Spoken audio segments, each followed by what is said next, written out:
Buenos días, hermanos. Ya en Ezequiel capítulo 44 te invito a que tomes tu Biblia, que le pidas a Dios discernimiento, que le pidas la guianza del Espíritu Santo, que podamos entender lo que vamos a aprender el día de hoy. Continuamos hablando acerca de esa visión majestuosa que tuvo Ezequiel acerca del templo que miró en visión. Así que rápidamente nos van a ocupar hoy 23 versículos, son 31 versículos que trae este capítulo.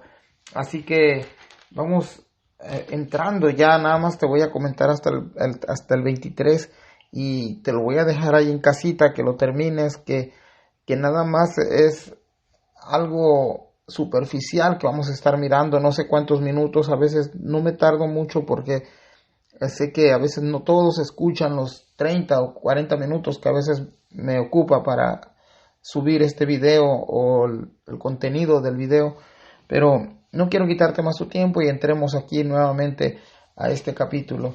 También quisiera mandarle un fuerte saludo ahí al amigo Ramón Ruiz allá en Chiapas, que siempre nos está escuchando y que me ha a veces preguntado cosas acerca de los capítulos que van o que estamos compartiendo. Así que Dios te bendiga, Ramón. Espero que Dios esté hablando a tu vida. Vayamos ahí al capítulo 44. Dice el 1 y el 2. Me hizo volver hacia la puerta exterior del santuario, la cual mira hacia el oriente, y estaba cerrada. Y me dijo Jehová, esta puerta estará cerrada, no se abrirá, ni entrará por ella el hombre, porque Jehová Dios de Israel entró por ella, estará por tanto cerrada. Nuevamente vuelven a la puerta del oriente. Esta puerta se ha vuelto muy mencionada en los capítulos anteriores, capítulo 43, capítulo 44, solamente que esta vez se encuentra cerrada. El versículo 2 nos menciona en futuro, estará cerrada nuevamente, y una vez más nos enfatiza que ningún hombre entrará por ella, y el motivo por la que estará cerrada es sencillo y simple, porque Jehová Dios, Dios de Israel, entró, y esto es pasado, por ella. En el capítulo 43:4 de Ezequiel nos dice que la puerta del oriente, la gloria de Jehová entró en la casa. La gloria de Dios utilizó esta puerta del oriente. Es ahí donde se marca la entrada, según el capítulo 44. Parece que Dios, con su gloria, santificó aún la pasada o la puerta por donde entró su gloria, y ningún hombre puede entrar con pecado y profanar nuevamente este lugar. Recordemos qué pasó con Moisés cuando se encontraba apacentando las ovejas de Jetro, su suegro. Mirando la zarza con fuego que no se extinguía, y al ver que no se quemaba del todo, Moisés quiso acercarse a ella, y Jehová le dijo, no te acerques, quita tu calzado de tus pies, porque el lugar donde tú estás, tierra santa es. ¿Qué aplicación podemos deducir de esta lectura? Cuando nos reunimos el día domingo, el día del Señor, la misma santidad que entró por la puerta del oriente es la misma que invitamos cada vez que nos reunimos como iglesia. La pregunta es, ¿profanamos la gloria de Dios con nuestra presencia? Es una pregunta que tengo ahí para el grupo. Ojalá y podamos ir ampliando las respuestas, ir contestando también bíblicamente, pero no solamente eso, sino también traer a memorias las veces que hemos entrado a la presencia del Señor irreverentemente, y la invitación es a que caigamos de rodillas ante Dios pidiéndole su perdón y su misericordia. Vayamos al versículo 3. En cuanto al príncipe, por ser el príncipe, él se sentará allí para comer pan delante de Jehová. Por el vestíbulo de la puerta entrará, y por ese mismo camino saldrá. Versículo 4. Y me llevó hacia la puerta del norte por delante de la casa, y miré, y aquí la gloria de Jehová había llenado la casa de Jehová, y me postré sobre mi rostro. ¿Quién es este príncipe que nos habla aquí en el versículo 3? Este príncipe es el único que podrá comer junto a la puerta del santuario, según el versículo 3, pero no lo usará la puerta que se le dijo a Ezequiel que nadie puede pisar o entrar. Entrará a comer de las ofrendas traídas a Jehová, pero entrará y saldrá por el vestíbulo de la puerta. El vestíbulo es algo así como la antesala del templo. Este príncipe, algunos lo han relacionado con el rey David, con un gobernante civil también, o con un sumo sacerdote. Algunos han sugerido que este príncipe solo es el prototipo de lo que sería el Mesías, Jesucristo. Este es un tema bastante dividido entre maestros de la Biblia, así que vamos a continuar en el versículo 4, Ya leímos ya, y me llevó a la puerta del norte de la casa, y miré, y aquí la gloria de Jehová había llenado la casa de Jehová, y me postré sobre mi rostro. Ahora es llevado a otra puerta, ahora se nos dice que es la puerta del norte. Parece que de este ángulo se puede ver que la gloria de Dios no solo entró en la casa, sino que su gloria irradia todo en su contorno. La hace que se ilumine por completo, y la reacción de Ezequiel fue ejemplar: caer frente al suelo de rodillas, en señal de admiración, de reverencia, de adoración al único Dios soberano. Ya miramos en otros capítulos qué significa postrar sobre mi rostro, y esto es una práctica que lo hacían en el Antiguo Testamento muy seguido, y era una señal de rendirse totalmente a Dios. Nunca se postraban hacia atrás, todo el tiempo fue hacia el frente, con la cara pegada al suelo y con sus manos levantadas.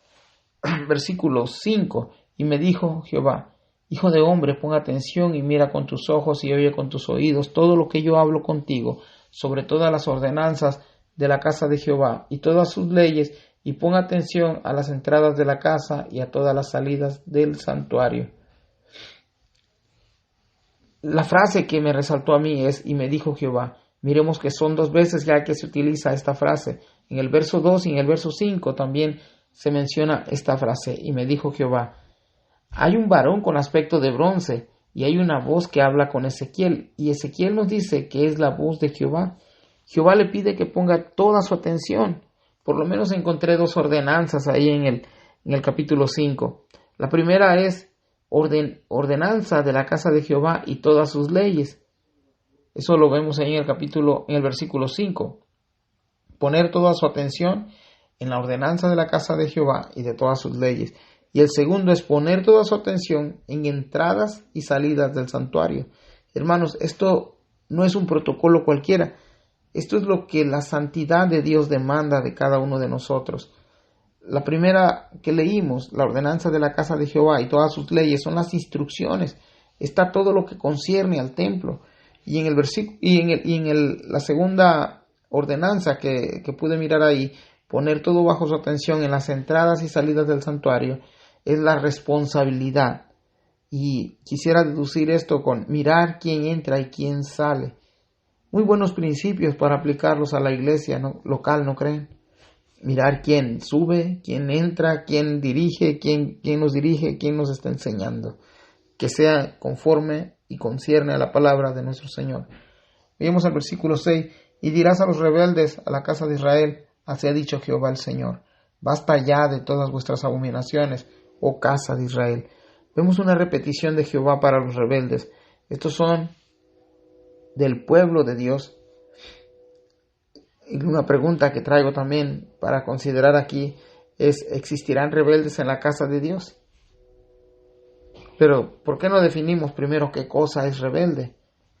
Encontré 2 buenos significados para esta palabra rebelde. La primera que encontré es rebelarse contra el poder o autoridad. Y la segunda es difícil de educar, difícil de dirigir y difícil de controlar. Esa es la palabra rebelde. Parece que Dios está diciendo que estas personas, los de la casa de Israel, son personas rebeldes, que son difíciles de controlar o difícil de dirigir. Una de las preguntas que me vienen ahora a la mente es: cuando nosotros no le damos el lugar al Espíritu Santo de Dios que nos controle y gobierne nuestra vida, también nos portamos como personas rebeldes.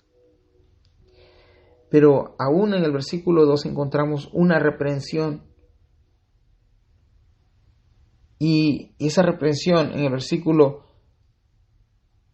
6 la vamos a mirar ahorita. Dice el versículo 6: y dirás a los rebeldes, a la casa de Jehová: así ha dicho Jehová el Señor: basta ya de todas vuestras abominaciones, oh casa de Israel. La reprensión es: basta ya de todas sus abominaciones. ¿Qué es una abominación?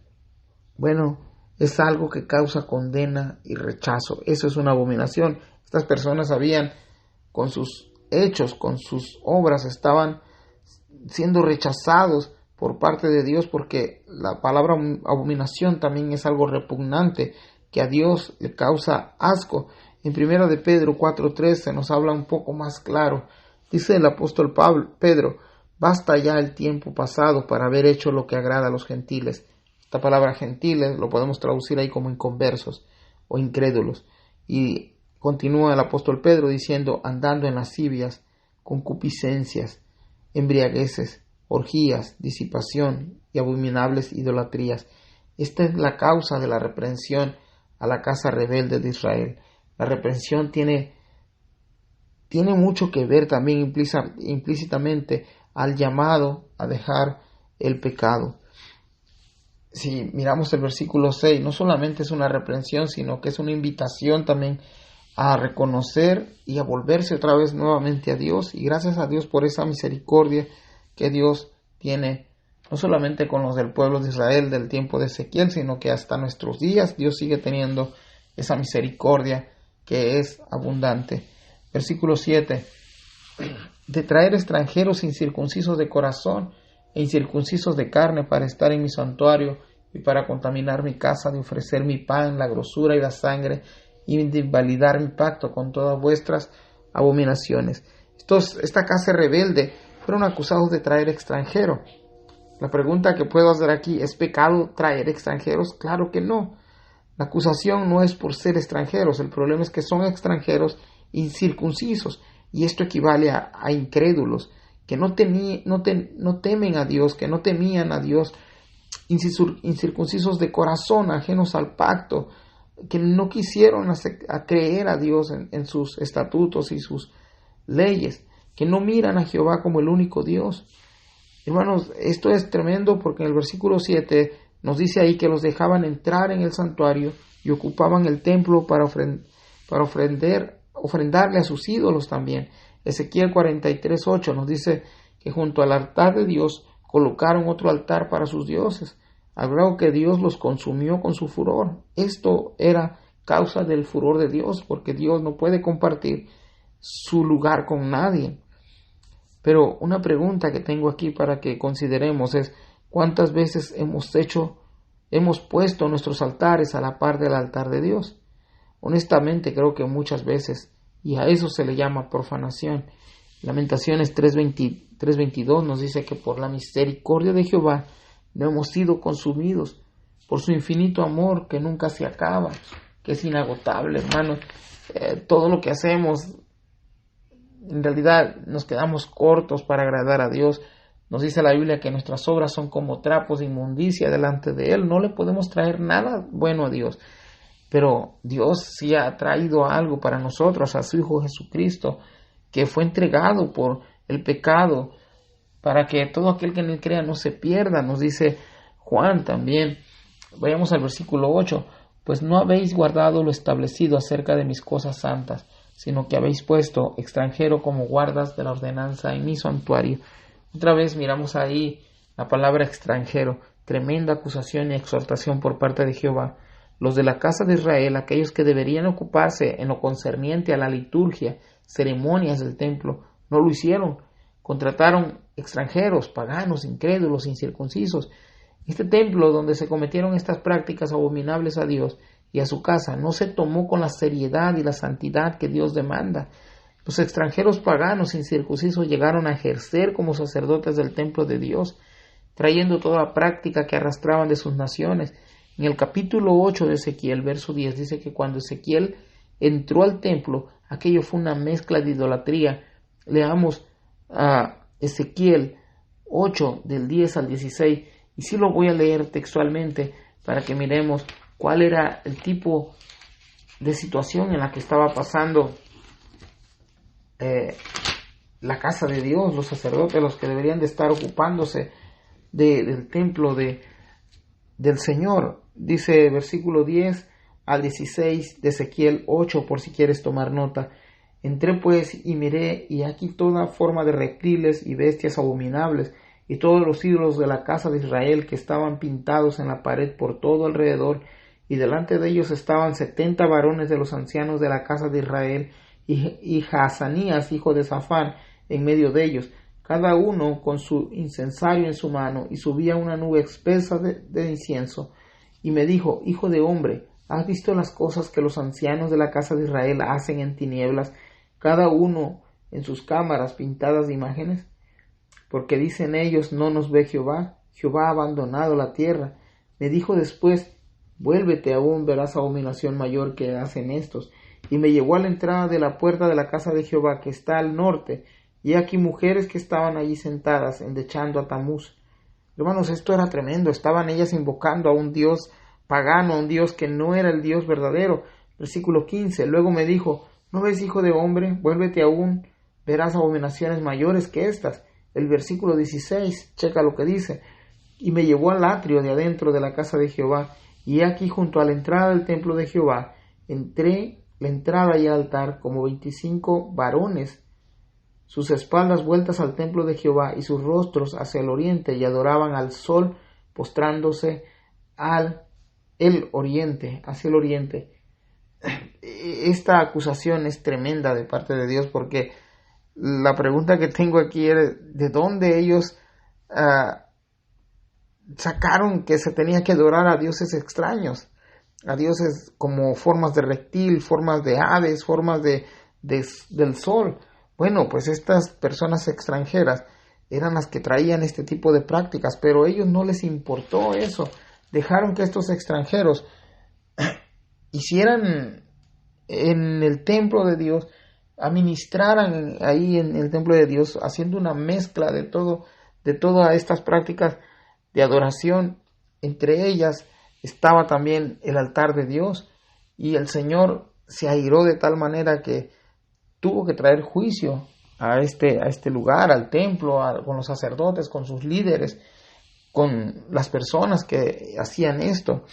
Versículo 9 dice, así ha dicho Jehová el Señor, ningún hijo de extranjero incircunciso de corazón, incircunciso de carne, entrará en mi santuario, de todos los hijos de extranjeros que están entre los hijos de Israel. El Señor comenzará en este versículo a dar instrucciones muy específicas. Ningún hijo de extranjero incircunciso de corazón. Otra vez ahí, incrédulo. Dios no está cerrando las puertas al extranjero común. Tiene sus cláusulas para que no entren aquí al santuario. Según el versículo 9, tiene que ser un incircunciso incrédulo o incircunciso. En otras palabras, hermano, alguien que no cree en Dios, pues no puede estar ministrando ahí a los demás. Recientemente miré que en Canadá hay una pastora atea, y yo me pregunté qué enseñará esta persona, y circula por las redes sociales ahí donde se vuelven muy famosos este tipo de personas. Pero en realidad, ¿a qué persona le cabe por la mente contratar a una persona atea para estar enseñando a una congregación? Entonces son mentes que definitivamente no son, no han comprendido la gracia del Señor, la santidad de Dios. Versículo 10. Y los levitas que se apartaron de mí cuando Israel se alejó de mí, yéndose tras sus ídolos, llevarán su iniquidad. Estos levitas que eran servidores de Dios, cuando el pueblo de Dios se apartó de Dios, los levitas se fueron al lado del enemigo. Comenzaron a poner su llamado de sacerdotes, sus talentos, sus dones al servicio de ídolos. Hermanos, no podemos traicionar a Dios de esta manera, que a Él Dios nos ha comprado de la maldición del pecado y nos ha hecho reyes y sacerdotes. Aparte de eso, en el versículo 10 dice, llevarán su iniquidad. En otras palabras, pagarán por su traición. Habrá consecuencias por eso que hicieron. Parece que estos levitas volvieron a servir nuevamente en el templo de Dios, pero Dios restringe sus funciones. En el verso 11 dice, y servirán en mi santuario como porteros a la puerta de la casa, y sirvientes en la casa. Ellos matarán el holocausto y la víctima para el pueblo, y estarán ante él para servirle. Serán porteros, serán sirvientes, harán el sacrificio de animales y servirán al pueblo. Ellos gozarán de una restauración al igual que la nación y el templo, pero hay consecuencias por su rebeldía contra Dios. Vayamos al verso 12. por cuanto les sirvieron delante de sus ídolos y fueron a la casa de Israel por tropezadero de maldad. Por tanto he alzado mi mano y jurado, dice Jehová el Señor, que ellos llevarán su iniquidad. Y nuevamente el Señor ahí les vuelve a decir cuál es el motivo por el cual ellos no se van a restaurar del todo en sus servicios. Simplemente se les dejó algo. Se les acusa de servir a ídolos. Se les acusa también de ser tropezaderos de maldad a la casa de Israel. Dios hace la promesa que estos levitas pagarán sus consecuencias por su pecado. Y nuevamente enfatiza ahí, ellos llevarán su iniquidad. Recordemos que la paga del pecado es muerte y que todo pecado debe de ser castigado. Versículo 13. No se acercarán a mí para servirme como sacerdotes, ni se acercarán a ninguna de mis cosas santas, a mis cosas santísimas, sino que llevarán su vergüenza y las abominaciones que hicieron. Aquí vienen las restricciones para estos levitas. Estas restricciones vienen de parte de Dios. No se acercarán a Jehová. Ellos tenían el privilegio, hermanos, de acercarse a Jehová. Además de eso, dice el versículo 12, ni serán sacerdotes. Bueno, ser un sacerdote era lo máximo que un levita podía aspirar. Era lo mejor que le podía pasar, ser sacerdote del Dios Altísimo. Pero no cuidaron esa santidad que Dios demandaba de parte de ellos. Y ellos eran los que tenían que dar un buen ejemplo. Ellos eran los que tenían que estar por encima. Ellos eran el ejemplo a seguir. Sin embargo, al ver que el pueblo también se depravó, también ellos se fueron tras los dioses falsos. Y es tremenda esta restricción. No se acercarán a ningún instrumento o objeto considerado santo. Estas son dos indicaciones directas a levitas restaurados. ¿Te imaginas a un levita del tiempo de Ezequiel que nunca llegó a ser sacerdote? Y alguien que le pregunte, ¿por qué no eres un sacerdote? Su pecado y su maldad le recordarán que pecó contra Jehová. Eso es tremendo, porque después de haber servido al único Dios verdadero, aquel que nos ha llamado de tinieblas a luz, aquel que es santo y es digno en gran manera de ser adorado, ahora solamente puedes hacer ciertos trabajos. Versículo 14. Les pondré pues por guardas encargados de la custodia de la casa, para todo el servicio de ella y para todo lo que en ella haya de hacerse. Aunque vemos que pecaron, Dios no los desechó del todo, los restauró en otras posiciones. Guardias de la casa, el mantenimiento de la casa debería de estar a su cargo. Dios se mostró todavía aún con misericordia y no los aniquiló en su ira. Qué bueno es Dios, qué grande es Dios, que en su misericordia y en su amor no nos da lo que merecemos. Versículo 15. Mas los sacerdotes levitas, hijos de Sadoc, que guardaron el ordenamiento del santuario, cuando los hijos de Israel se apartaron de mí, ellos se acercarán para ministrar ante mí, y delante de mí estarán para ofrecerme la grosura y la sangre, dice Jehová el Señor. Aquí se nos muestra otro grupo de levitas, hijos de Sadoc. Estos obedecieron a Dios, no se apartaron como los otros levitas.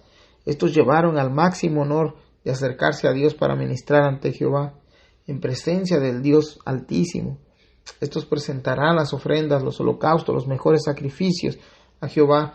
Romanos 12:1 nos dice que presentemos nuestros cuerpos vivos, santo, agradable a Dios, que es vuestro culto racional. Algunos hermanos creen que Romanos 12:1 nos habla de ayunar y orar. Bueno, eso debería de ser parte de nuestro deber como cristiano en nuestra práctica, pero no tiene nada que ver con el ayuno. Romanos 12:1 nos invita a través de un ruego del apóstol Pablo a vivir una vida, o lo que nos resta de vida, dedicada al servicio a Dios y agradarlo en todo lo que hacemos. Eso es adorar a Dios racionalmente. Y el verso 2 de Romanos 12 nos hace un contraste cómo un creyente en Cristo vive y cómo vive una persona incrédula. Interesante todo lo que podemos aprender acerca de la Biblia. Versículo 16. Ellos entrarán en mi santuario y se acercarán a mi mesa para servirme y guardarán mis ordenanzas. Volvemos a retomar este grupo de los levitas, de los descendientes de Sadoc, tienen el privilegio, el máximo honor, pueden entrar al santuario, pueden acercarse a la mesa de Dios. En otras palabras, son personas directas al servicio de Dios. Esto sí es un gran privilegio, pero Dios ha hecho lo mismo contigo y conmigo. Al llamarnos de tinieblas a luz, al llamarnos a ser una nación santa, real sacerdocio, Dios está haciendo lo mismo con nosotros. Gracias a Dios, porque ya no hay esa barrera que impidía acercarnos a Dios confiadamente, pero sí demanda de nosotros santidad y reverencia ante su presencia. Versículo 17. Y cuando entren por las puertas del atrio interior, se vestirán vestiduras de lino, no llevarán sobre ellos cosa de lana cuando ministren en las puertas del atrio interior y dentro de la casa. Estos levitas, hijo de Sadoc, tendrán ropas especiales. ¿Te das cuenta en cada detalle en la santidad de Dios? Prohibido para ellos usar prenda que lleve lana. Ellos deben usar prendas hechas a lino. ¿Por qué lino? Espero escuchar respuestas y ampliar el debate. Versículo 18. Turbantes de lino tendrán sus cabezas y calzoncillos de lino sobre sus lomos. No se ceñirán cosa que los haga sudar. Toda la vestidura sería de lino. No podían sudar dentro del lugar santo. Parece que Dios les recuerda que Éxodo 28 están las instrucciones para la vestimenta del sacerdote. Ahora, si alguien quiere ampliar también el tema acerca del versículo 18, de lo que trata de no se ceñirán cosas que los haga sudar. Adelante, vamos a escuchar también comentarios, opiniones, textos bíblicos, póngalo ahí en su caja de comentarios, ahí por el grupo de WhatsApp, la caja de comentarios en la plataforma de YouTube. Así que, hermanos, te animo a seguir ahí leyendo tu Biblia, escudriñarla. Vayamos al versículo 19. Cuando salgan del atrio exterior al atrio de afuera, al pueblo se quitarán las vestiduras con que ministraron y las dejarán en las cámaras del santuario y se vestirán de otros vestidos para no santificar al pueblo con sus vestiduras. Este versículo parece un poco confuso, pero no lo es. El grado de santidad que demanda Jehová es que aún la ropa sacerdotal no podía tener ningún contacto con la gente común. Todo lo santo de Dios no puede ser profanado. Efesios 1:4 nos dice, según nos escogió en Él antes de la fundación del mundo, checa lo siguiente, para que fueseis santos y sin manchas delante de Él.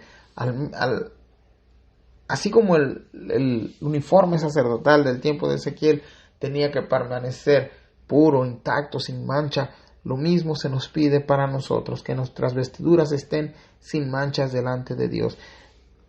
Vayamos al versículo 20. Y no se raparán su cabeza, ni dejarán crecer su cabello, sino que lo recortarán solamente. Un buen principio de seguir para nosotros los varones, no rapar la cabeza, pero tampoco dejar crecer su pelo. Los dos extremos no podían ser tolerados por Dios. La idea es de tener un corte moderado. Parece que el sacerdote debe mantener una apariencia que agrade a Dios y no que se agrade a sí mismo. Miramos hoy, aunque no predicamos y no enseñamos acerca de esto, que muchas veces se comete esta irreverencia delante del Señor, ¿verdad? Pero entre semana, el día miércoles, estuvimos hablando y muchas veces de lo que nosotros estamos llenos en lo interior es lo que reflejamos en lo exterior. Entonces aprendamos un principio aquí también de no agradarnos a nosotros mismos, sino que agradar a Dios. Aún con nuestra vestimenta podemos dar testimonio de nuestro Dios. Versículo 21. Ninguno de los sacerdotes beberá vino cuando haya de entrar en el atrio interior. Quiero invitarlos a leer con cuidado este versículo y los detalles. Puede causar controversia y desacuerdos entre cristianos, y más si venimos de trasfondos extremos. El texto no prohíbe el beber vino como abstenencia total. Observemos que no se puede beber vino mientras ministra delante de Dios o a la entrada del atrio. El sacerdote debía mantener la sobriedad de hacer las cosas con eficiencia para que Jehová también lo aprobara. En Timoteo 3:8 Pablo pone como requisito para el diaconado no dados al mucho vino. Esto no es una concesión para los que trabajen en la obra del Señor, se desvivan por la borrachera o por el alcohol. El mismo apóstol Pablo regulariza esto en Efesios 5:18. No os embriaguéis con vino, en lo cual hay disilusión, antes bien, sed llenos del Espíritu Santo. Las dos cosas, tanto el Espíritu Santo como el alcohol, controlan personas, pero el cristiano tiene que optar por ser controlado por el Espíritu Santo de Dios. Vayamos al versículo 22 y ya casi termino. Voy a parar hasta el versículo 23 y después únicamente te invito a que leas en casa el resto, porque sí está extenso y hay mucho de dónde estar enseñando aquí. Versículo 22 dice: ni viuda ni repudiada tomará por mujer, sino que tomará virgen del linaje de la casa de Israel, o viuda que fuere viuda de sacerdote. Una vez más te recuerdo que estamos hablando del grupo del grupo de los levitas que sí puede ministrar en la presencia de Dios. Entonces el requisito es: ni viuda ni repudiada tomará por mujer, sino que tomará virgen del linaje de la casa de Israel, o viuda que fuere viuda de sacerdote. Las regularizaciones en cuestión al matrimonio también deberían de observarse tal y como la ley del sacerdote en Levíticos 21, 7 y 13 lo estipulaba. Parece que esta ley también había sido quebrantada por los sacerdotes levitas. Y el Señor una vez más les vuelve a recordar cuál es el estándar para este sacerdocio. Ahora, no hay ningún problema en que la persona sea viuda o sea repudiada, aquella que se les daba carta de divorcios. El detalle es de que volvemos otra vez, que Dios está cuidando esa santidad en sus sacerdotes.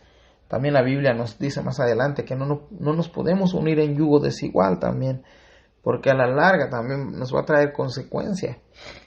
Y quiero también aquí terminar en el versículo 23, y es este texto donde más me llamó la atención. Dice el versículo 23: y enseñarán a mi pueblo a hacer diferencia entre lo santo y lo profano, y les enseñarán a discernir entre lo impío y lo no limpio. Aquí la ordenanza no solamente es para los sacerdotes levitas descendientes de Sadoc, tampoco es para el pastor de la iglesia o el líder o el predicador. Hermano, todo sacerdote debe de estar apto para enseñar. ¿Pero qué enseñarán los sacerdotes? A diferencia de que muchas veces hoy en día miramos tantas cosas que nos provee la tecnología, podemos ver el predicador de nuestra mayor gusto, si así lo podemos decir, o lo que mejor nos predique. Pero lo que debe de estar enseñando todo sacerdote, todo predicador, todo evangelista, todo padre de familia, toda madre de familia, es la Biblia. A leer la Biblia. En la Biblia aparece qué cosa es santo, qué cosa es profano, a discernir entre lo limpio y lo no limpio. Apocalipsis 1:16 nos dice: no solamente el pastor, no solamente el líder, no solamente aquellos que se dedican a evangelizar. Dice: y nos hizo reyes y sacerdotes para Dios su Padre. A Él sea la gloria, el imperio por los siglos de los siglos. Amén. Y nos hizo reyes y sacerdotes. Esa es la frase que nos debería a nosotros de llevar allá a discernir lo bueno de lo malo para enseñarlos. El trabajo no es solamente, como te dije, para el pastor o el líder, sino todo creyente de Jesucristo es un sacerdote. Entonces los que deben de enseñar en discernir entre lo santo y lo profano, deberíamos de ser todos los creyentes en Jesucristo. Y este es un llamado a seguirnos discipulando día a día. Y nuestra primer aula de clase sería desde casa. Deuteronomio 6, 5 y 6 dice: y estas palabras que yo te mando hoy estarán sobre tu corazón, y las repetirás a tus hijos, y hablarás de ellas estando en tu casa y andando por el camino, y al acostarte y cuando te levantes. Hermanos, Dios nos llamó para mostrarle al mundo sus mandamientos. Comencemos con nuestra familia, comencemos con nuestros amigos, comencemos con nuestra comunidad. Se nos ha también dicho ya en Mateo 28, la gran comisión: ir por todo el mundo, predicar el evangelio, hacer los discípulos, enseñarle todas estas cosas que os he guardado. Y a veces no queremos ni comenzar por casa, ni por nuestros vecinos, ni por nuestra comunidad. Hay una tarea muy amplia que hacer. Todos somos llamados, todos los creyentes de Cristo Jesús hemos sido llamados a ejercer ese sacerdocio. Así que lo hagamos bien, lo hagamos pronto y lo hagamos con gusto. El capítulo 44 termina con otros versículos más. Te invito a que lo leas en casa, que compartas con nosotros lo que has aprendido, lo que estás aprendiendo, y espero de que lo que te estoy mostrando aquí con mis notas, con mis apuntes, con lo que Dios está poniendo en mi corazón, espero que sea de edificación para tu vida, que sea edificación para tu familia. Recuerda que mientras nosotros leemos, nosotros nos hacemos también más conocedores de la palabra del Señor, pero el Señor también pide hacedores de su palabra. Por medio de este audio, por medio de las plataformas, diferentes plataformas, sé que está llegando el mensaje a otras personas. A lo mejor allá donde tú estás escuchando, el Señor está tocando tu corazón y te está iluminando con su palabra. Y mi invitación es que vengas al Señor en arrepentimiento, en fe, porque solamente es el único que puede hacernos libres del pecado, libres de la muerte. Aunque el mundo diga ya que cuando morimos ahí se terminó todo, la Biblia nos dice que al morir para el cristiano comienza nuestra verdadera vida. Hermano, te dejo y espero el día de mañana continuar con el capítulo 45. Dios te bendiga.